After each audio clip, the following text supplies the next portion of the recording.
Hi viewers, আজকে আমরা session 5 থেকে শুরু করব। তো চলো এখন আমরা ক্লাসটি শুরু করি। সেশন 5, স্প্রেডশিটে গণনার জাদু।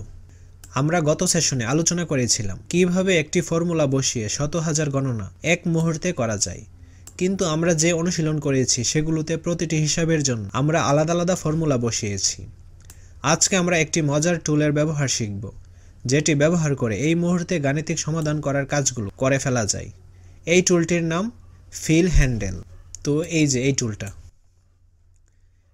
একটি সেলের নিচের ডান কোণায় মাউসটি নিয়ে গেলে কোণায় একটি যোগ চিহ্নের মতো দেখা যায়। এটির নামই ফিল হ্যান্ডেল।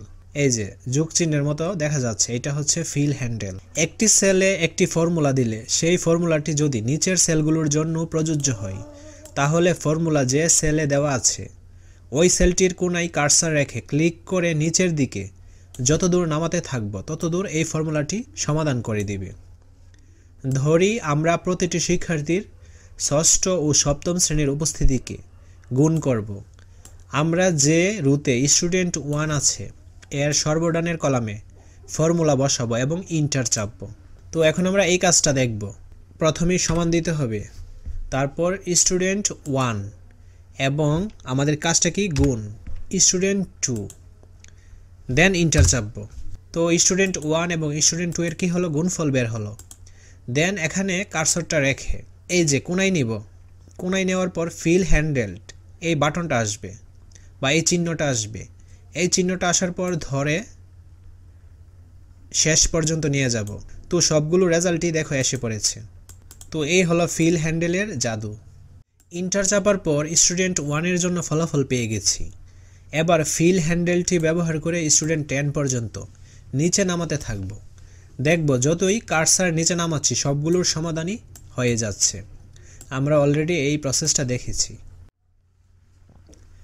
এবার আমরা বুঝতে পারলাম হাজার হাজার সংখ্যার গণনা মুহূর্তে কিভাবে করে ফেলতে পারে, তাই না? আমরা নিজেরা আরও অন্যান্য ফর্মুলা বসিয়ে ফিল হ্যান্ডেলের কাজটি আরও কয়েকবার করব।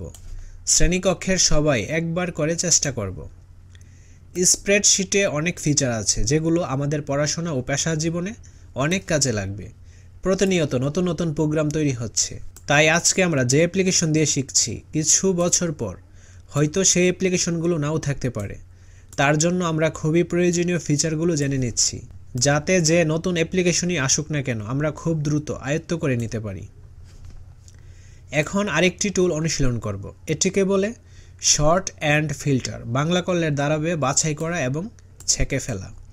মনে করি আমাদের খুঁজে বের করতে হবে ষষ্ঠ শ্রেণীর শিক্ষার্থীদের মধ্যে সবচেয়ে বেশি উপস্থিতি ছিল কার। তো এই জন্য প্রথমে কি করতে হবে দেখো, প্রথমে ষষ্ঠ শ্রেণীর শিক্ষার্থীর উপস্থিতি যে কলামে আছে বি, সে কলামটি সিলেক্ট করব। তো আমরা কি করব, ষষ্ঠ শ্রেণীর উপস্থিতির সবগুলোকে কি করব, সিলেক্ট করব। এই যে সিলেক্ট করলাম। মেনু বারের ডান কোণায় শর্ট অ্যান্ড ফিল্টারে ক্লিক করব। আমরা মেনু বারের ডান কোণায় এই যে দেখো শর্ট অ্যান্ড ফিল্টার, এটাতে ক্লিক করলাম। এখানে কিছু অপশন আসবে, তার থেকে শর্ট লার্জেস্ট টু স্মলেস্টে ক্লিক করব। একটি উইন্ডো আসবে, সেখানে দুটি অপশন আসবে, expanded the selection, continue with the current selection. আমরা প্রথম অপশনটিতে ক্লিক করব।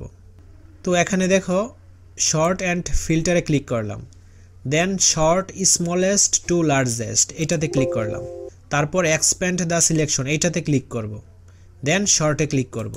তো দেখো ছোট থেকে বড় সাজানো কিন্তু হয়ে গেল এই যে, এবং একই সাথে 81 স্টুডেন্টের নামটাও কিন্তু এসে পড়লো, 85 স্টুডেন্টের নামও কিন্তু এসে পড়লো। তো সিরিয়ালে এসে পড়ছে। দ্বিতীয়টি সিলেক্ট করলে শুধুমাত্র ওই কলামটিতে পরিবর্তন আসবে, অন্য কলাম অপরিবর্তিত থাকবে। তো আমরা যদি দ্বিতীয়টি সিলেক্ট করতাম, এই যে দেখো sort smallest to largest, then continue with current selection. তো এখানে দেখো সবগুলো ছোট থেকে বড় হইল, কিন্তু 81 স্টুডেন্টটা কিন্তু এটা ছিল না। অন্য কলাম অপরিবর্তিত থাকলে শিক্ষার্থীর নামের সাথে তার উপস্থিতির সামঞ্জস্যতা থাকবে না, এলোমেলো হয়ে যাবে। ওই উইন্ডোতে ছোট করে শর্ট লেখা থাকবে, শর্টে ক্লিক করলেই সবচেয়ে বেশি উপস্থিতির শিক্ষার্থীর ক্রম সবার উপরে চলে আসবে, আর কম উপস্থিতির ক্রম শিক্ষার্থী নিচে চলে যাবে। আমরা অলরেডি এটা দেখেছি। আজকের ক্লাসটি এই পর্যন্তই। পরবর্তী ক্লাসটি আমরা এই জায়গা থেকে শুরু করব। ধন্যবাদ সবাইকে।